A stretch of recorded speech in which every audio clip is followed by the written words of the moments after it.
पटेल इन दिनों सरकार से नाराज चल रहे हैं। इस नाराजगी की वजह 3 अरब रुपए के एक विमान खरीद का सौदा है। ये सौदा वायुसेना ने किया है। पटेल की शिकायत है कि इस सौदे के टेंडर प्रक्रिया में पब्लिक सेक्टर की कंपनी हिंदुस्तान एरोनॉटिक्स लिमिटेड यानी HAL को बाहर रखा गया, जबकि HAL में इस सौदे को पूरा करने की पूरी क्षमता थी। पटेल ने अपनी नाराजगी जताते हुए रक्षा मंत्री AK एंटनी को एक पत्र लिखा है।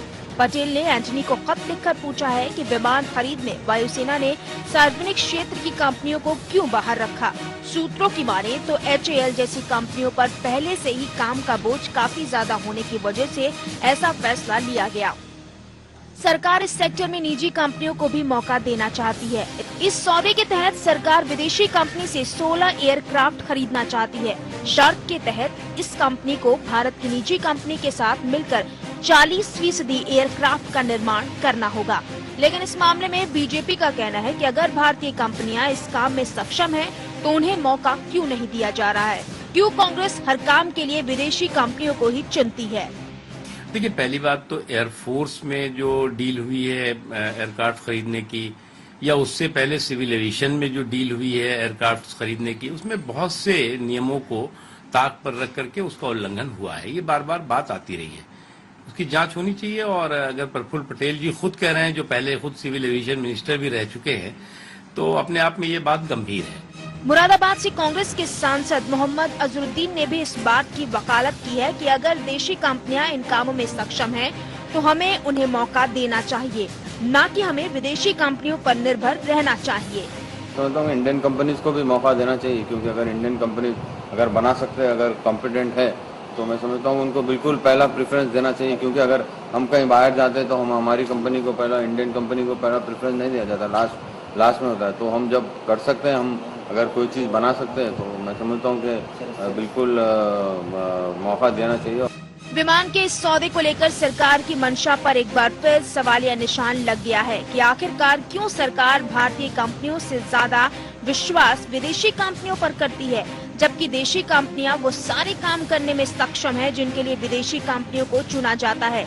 या फिर घोटालों से घिरी सरकार इन डीलों में भी अपना कोई निजी स्वार्थ साधने में लगी हुई है। दूरदर्शन न्यूज के लिए अभिषेक दुबे की रिपोर्ट।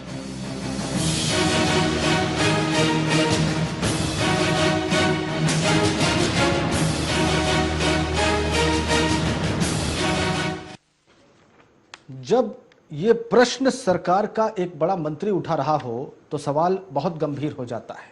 वैसे एक मंशा जताने के दौरान नरेंद्र मोदी ये कह चुके हैं, जो कि भारतीय जनता पार्टी और NDA के प्रधानमंत्री पद के उम्मीदवार हैं, कि वो भारत के डिफेंस सेक्टर को दुनिया में सबसे आगे देखना चाहते हैं और ये देखना चाहते हैं कि भारतीय हथियारों का इस्तेमाल भारत में नहीं, भारत से बाहर भी हो रहा हो और उनको भारतीय कंपनियों को बिडिंग के लिए बुलाया जा रहा हो। इसके ठीक उलट जब इस प्रकार की बातें सामने आती हैं, तो चर्चा स्वाभाविक है। चर्चा की शुरुआत करते हैं रक्षा विशेषज्ञ रिटायर्ड ब्रिगेडियर RS अहलुवालिया साहब यहाँ स्टूडियो में। अहलुवालिया साहब, स्वागत है आपका हमारी इस चर्चा में। हमारे साथ था राजीव बब्बर, नेता BJP, इस वक्त सीधा जुड़े हुए। राजीव जी, आपका भी बहुत स्वागत है इस चर्चा में। नमस्कार। और इसके अलावा हमारे साथ फोन लाइन पर जुड़ेंगे रक्षा विशेषज्ञ रिटायर्ड ब्रिगेडियर BD मिश्रा साहब। हम उनसे भी बातचीत करके इस सारे विषय को समझने की कोशिश करेंगे। लेकिन अहलुवालिया साहब, जो सारा विषय सामने आया है, इस पर एक रक्षा विशेषज्ञ के तौर पर आपकी सबसे पहली टिप्पणी क्या है? देखिए, पहली बात हमें क्लियर होना चाहिए कि हम चाहते क्या है। क्या हम HAL में पैसा और देना चाहते हैं, या हम देश को एक मजबूत वायुसेना देना चाहते हैं? अभी HAL जो काम कर रहा है वायुसेना के लिए, वायुसेना इससे भली भांत जानती है कि वो क्या काम कर रहे हैं। Ministry of defence, defence minister अच्छी तरह से जानते हैं कि क्या काम चल रहा है, जो बाकी नागरिक शायद नहीं जानते हैं। अब हिंदुस्तान के अंदर वायुसेना के लिए केवल एकमात्र कंपनी है HAL, जो पूरे एयरक्राफ्ट का कामकाज करती है जी। और ये अकेली कंपनी एक ट्रेनर एयरक्राफ्ट से लेके सबसे एडवांस्ड एयरक्राफ्ट, जो 5th जनरेशन एयरक्राफ्ट गिने जाते हैं, उनके ऊपर काम कर रही है फिलहाल। Right. Helicopters, transport aircraft, UAVs, सब पे काम हो रहा है HAL के अंदर। अगर मैं आपको सिर्फ फाइटर एयरक्राफ्ट के बारे में बताऊं तो मिग 29 का काम इनको दिया गया है 2007 में। इनको अपग्रेड करके मिग 29 अपग्रेड बनाना है। सुखोई 30 मार्क 1 को अपग्रेड करके एचएएल में 40 एयरक्राफ्ट के ऊपर काम चल रहा है।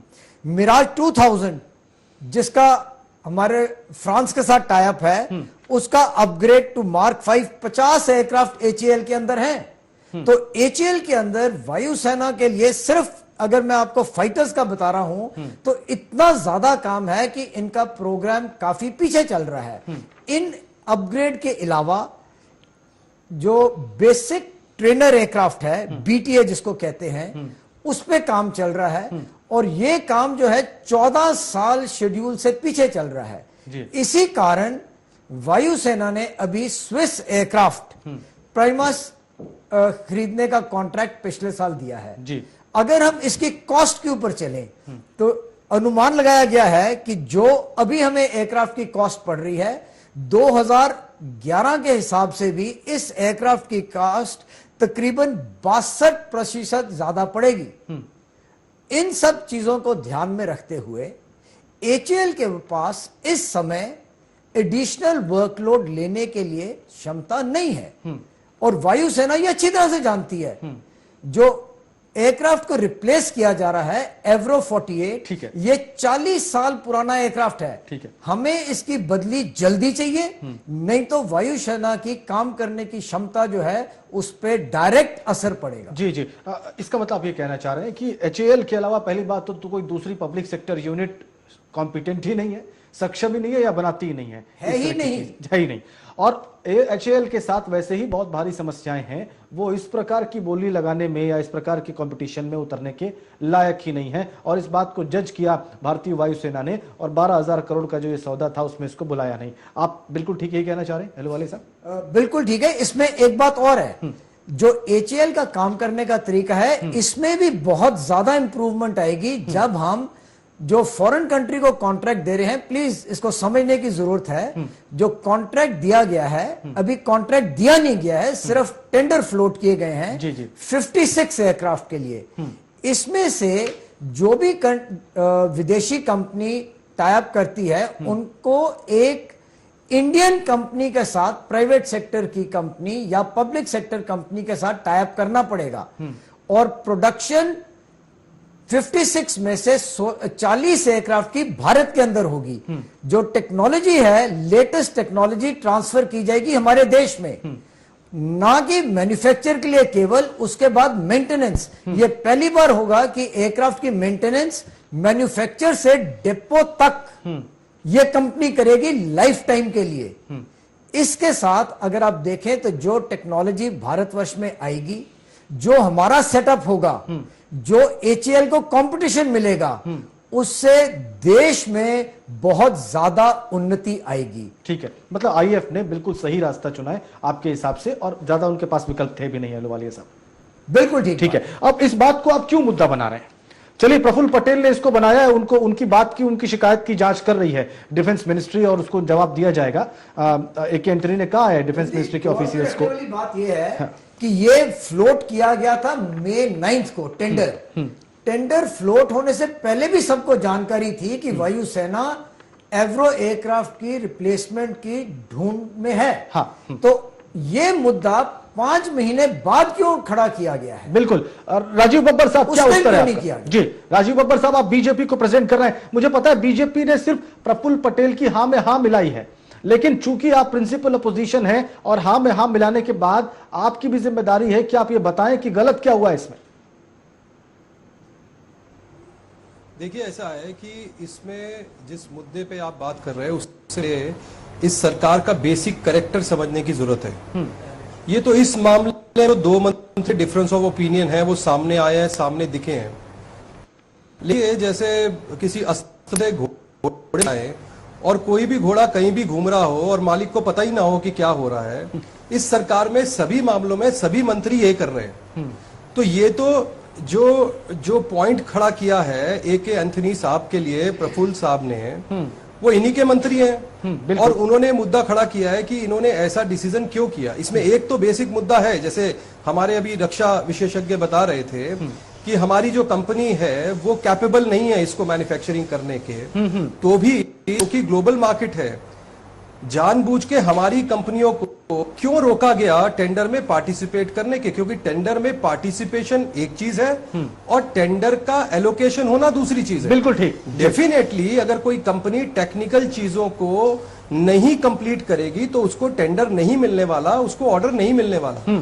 तो उसमें से नोइंगली ये करने से आज जो सरकार जिस तरीके की इमेज को लेके लोगों के बीच में है, उस पे सरकार पे और शक होता है कि ऐसा क्यों किया गया। इन्होंने अपना व्यू पॉइंट बताया, टेक्निकल ने बताया हमारी कंपनी कैपेबल ही नहीं है, ये भी बात चेक करने की और इनकी बात को भी समझने की जरूरत है। लेकिन ऐसा करने की जरूरत क्या थी? अगर हमारी कंपनी नहीं कैपेबल है तो उनको टेंडर नहीं मिलता। लेकिन एक सेंटीमेंट जो है देश का वो खराब किया गया। हमारी कंपनीज को, हिंदुस्तानी कंपनियों को हिंदुस्तान के टेंडर में पार्टिसिपेशन करने से आपने रोका।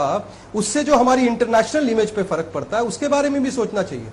तो ये इसमें ज्यादा गहरा मुद्दा है। और दूसरा क्या है कि जिस तरह मैंने आपको कहा, जो इस सरकार जिस तरीके से काम कर रही है, जहां कोऑर्डिनेशन नाम का चीज नहीं है, जो बहुत मेहनत करके ऑर्डिनेंस बनाया जाता है वो युवराज फाड़ देता है।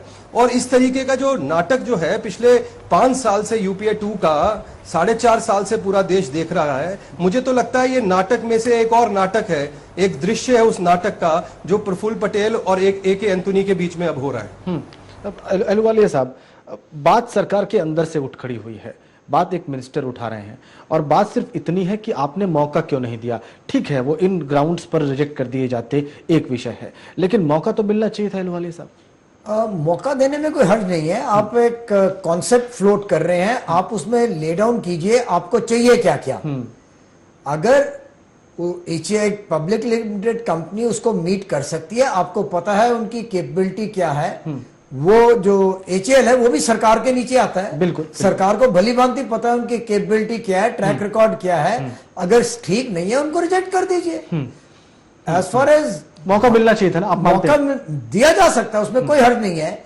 पर जो अभी भी कॉन्ट्रैक्ट दिया गया है वो ये बात नहीं है कि फॉरेन कंपनी के पास जा रहा है। जब हम फॉरेन कंपनी की बात करते हैं तो उसके साथ इंडियन प्रोडक्शन एजेंसी IPA ये दिया गया है और ये इंडियन कंपनी ही करेगी इंडिया में।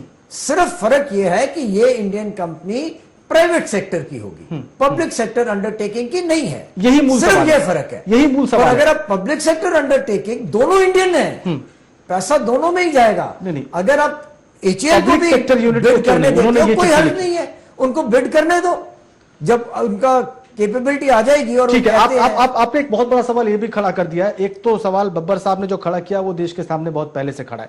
अभी आपने एक सवाल ये खड़ा कर दिया है कि public sector unit defence sector की जो काम में आ सकती है वो सिर्फ एचएएल है और वो भी इसके लिए कैपेबल नहीं है, तो क्यों नहीं है? अब सवाल इसका खड़ा हो गया और इसका उत्तर जानना बहुत जरूरी है, और ये हम जानेंगे इस छोटे से ब्रेक के बाद।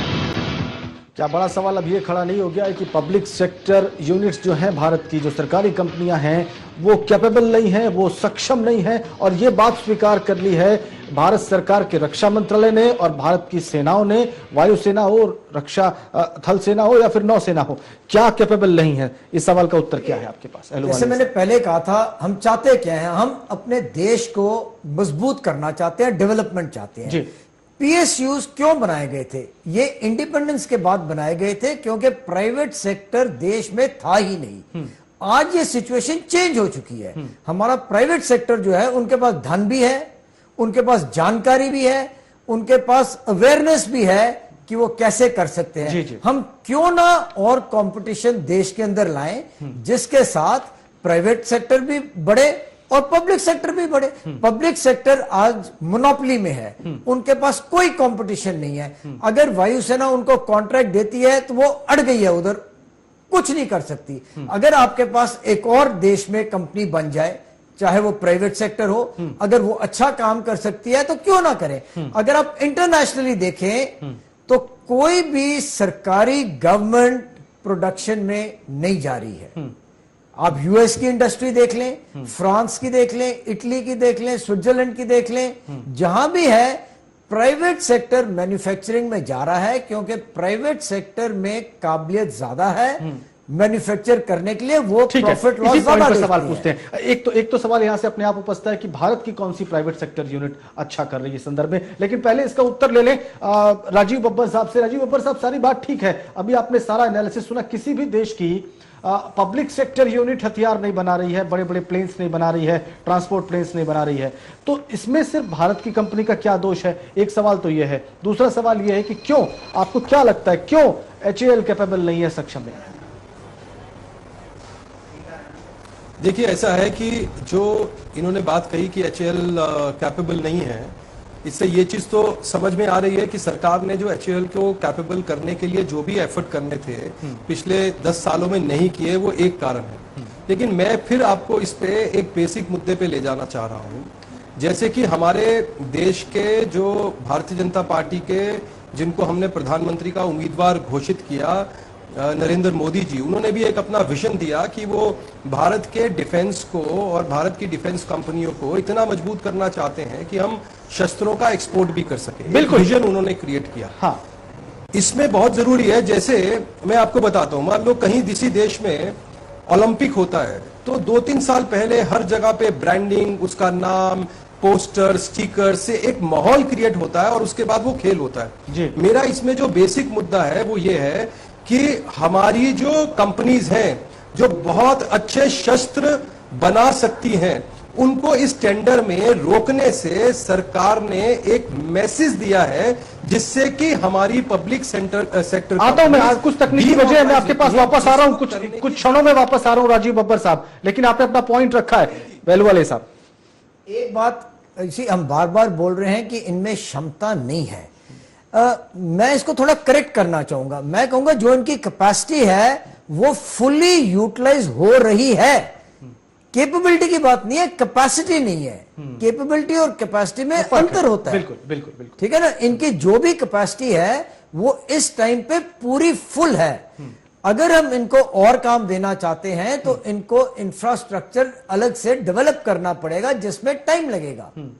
और जो पब्लिक सरकारी काम करने में समय लगता है, हम भली भांति जानते हैं, वो प्राइवेट सेक्टर के काम करने से कई गुना ज्यादा होता है। अब कारों के मैन्युफैक्चर में देख ले कितना अंतर आया है जब का प्राइवेट सेक्टर ने कार मैन्युफैक्चर करना शुरू किया है।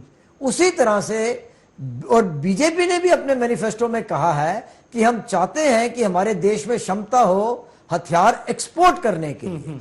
ये जो एयरक्राफ्ट की टेक्नोलॉजी आ रही है, कोई भी प्राइवेट सेक्टर की कंपनी सिर्फ 56 एयरक्राफ्ट बनाने के लिए इंडस्ट्री सेटअप नहीं करेगी। ये मांग आपके पास आएगी ही आएगी कि हमें ये परमिशन दी जाए। कैसे कर रही हैं कि हम हैं जी, बाहर की कंपनियां कैसे करती हैं? बाहर की कंपनियां हिंदुस्तान की कंपनी के साथ टाइप करेंगे, वो अकेले नहीं कर सकती हैं। और ये 56 एयरक्राफ्ट में से 40 एयरक्राफ्ट भारतवर्ष के अंदर बनने हैं। लेटेस्ट टेक्नोलॉजी आनी है। तो जो भी प्राइवेट, मैं आपको एक उदाहरण के तौर पे बताता हूं, अगर हमारा कॉन्ट्रैक्ट जो है $2 बिलियन का है, तो उसमें प्राइवेट कंपनी को 200 से 250 मिलियन डॉलर लगाने पड़ेंगे। अगर इतना कैपिटल कोई प्राइवेट कंपनी इन्वेस्ट कर रही है तो वो केवल 56 एयरक्राफ्ट के लिए कभी नहीं कर सकती है। या तो ऑर्डर अप करें, कम से कम मेरे नॉलेज के अनुसार कम से कम 200 एयरक्राफ्ट का ऑर्डर चाहिए। अगर वायुसेना को सिर्फ 56 एयरक्राफ्ट चाहिए तो जो बाकी के एयरक्राफ्ट हैं हम दूसरे देशों को एक्सपोर्ट करेंगे, बेचेंगे। तो जो बीजेपी कह रही है वो क्षमता देश में आएगी जब हम ऐसी कंपनियां प्राइवेट सेक्टर को सेटअप करने देंगे। हो सकता है अभी एक प्राइवेट सेक्टर में कंपनी आए, जब वो सेटअप होगी 2-4 और भी आ जाएंगे, तो जो अगले एयरक्राफ्ट हैं, अगले टैंक हैं, अगले लाइट एयरक्राफ्ट हैं, उनमें और कंपटीशन आएगा और हमारा देश बहुत ज्यादा तरक्की करेगा इस फील्ड में। और जो मतलब ऐसा संभव हो सकता है कि आपकी प्राइवेट कंपनियां इस लेवल पर आए, जैसे कि स्विस कंपनी है, जैसे ब्राजीलियन कंपनी है, फ्रेंच हैं, अमेरिकन हैं, लेकिन अभी उनको उतना प्रोत्साहन नहीं मिल रहा है। आप मानते हैं अहलुवालिया साहब? प्रोत्साहन है ही नहीं उनके पास। ये प्राइवेट सेक्टर को तो हमने आने ही नहीं दिया डिफेंस में। और ये सारी पार्टियां कह रही हैं कि प्राइवेट सेक्टर को डिफेंस में आना बहुत जरूरी है, हमारी आवश्यक सरकार कर सकती है और हमने एनडीए के राज में करके दिखाया। तो मतलब बब्बर साहब आपको लगता है कि और यहाँ जो पर सरकार कनेक्टिविटी में की बात, खामी जैसे है? आप कहें रोड कनेक्टिविटी, हाँ सरकार का तो मतलब खामियों का तो क्या करना, आप किसी से पूछें, आज लिस्ट बनाते जाएं और आप लिस्ट को लंबी करते जाएं, क्योंकि सबसे बड़ी बात है संवेदना हो गई, अकाउंटेबिलिटी खत्म हो गई और शर्म खत्म हो गई सरकार में। तो जब सरकार को जनता के प्रति उत्तर बचा ही नहीं, तो उनको तो ये सब मामले बहुत आराम से, वो तो आराम से कह देते हैं कि भाई कोई बात नहीं, ये हम नहीं कर पाए, आगे हम कुछ करेंगे। तो आपके पास क्या इस विजन के अलावा आपके पास इस देश के अंदर जितनी कनेक्टिविटी और जितना मॉडर्नाइजेशन तब हुआ, तब कब टेलीकॉम पॉलिसी, उसके बाद river connectivity, road connectivity, aeroplane connectivity, हर जगह पे जो एक रिवोल्यूशन का काम हमने किया, वो इस क्षेत्र में, डिफेंस के क्षेत्र में भी हमारी सरकार आने के बाद कैसे हम वो रिवोल्यूशन का काम कैसे आप प्राइवेट और फर्म्स को कैसे एनकरेज करेंगे, बताइए। विशेषज्ञ बोल रहे हैं उस तरीके से प्राइवेट कंपनियों को भी कैसे बैलेंस बनाना है और कैसे उनको जोड़ना है, वो भी हम करके दिखाएंगे। कैसे बब्बर साहब, कैसे, ये बताया नहीं आपने, क्या अलग तरीका होगा आपका? देखिए मैं यही तो कह रहा हूं कि हमने परफॉर्म किया है, हमने जब हमारी सरकार आई हमने परफॉर्म किया। रोड के मामले में हम रिवोल्यूशन लाए, टेलीकॉम पॉलिसी 1999 में वाजपेयी जी लाए, उन्होंने रेवेन्यू शेयरिंग फॉर्मूला किया, जगह जगह मोबाइल पहुंचा। ऐसे ही डिफेंस के क्षेत्र में हम कंपटीशन भी लाएंगे, अपनी पीएसयूज को भी कैपेबल बनाएंगे और एक कंपटीशन क्रिएट करके जो मोदी जी का सपना है, जहां डिफेंस के इक्विपमेंट इस देश से एक्सपोर्ट भी होने लगेंगे, वो भी हम करके दिखाएंगे। अहलुवालिया साहब, आने वाले कुछ वर्षों में वर्तमान सेटअप में संभव है? बिल्कुल संभव है। भारतवर्ष में किसी चीज की कमी नहीं है। कोई भी चीज जो हम करना चाहें हम भली भांति कर सकते हैं और बाकियों से अच्छा कर सकते हैं। ये बात हमें, हमारी सरकार को मैसेज जाना चाहिए और डिफेंस मिनिस्टर ए के एंटनी साहब को इस बात को नोटिस में लेना चाहिए कि आखिर ऐसा क्यों हुआ है।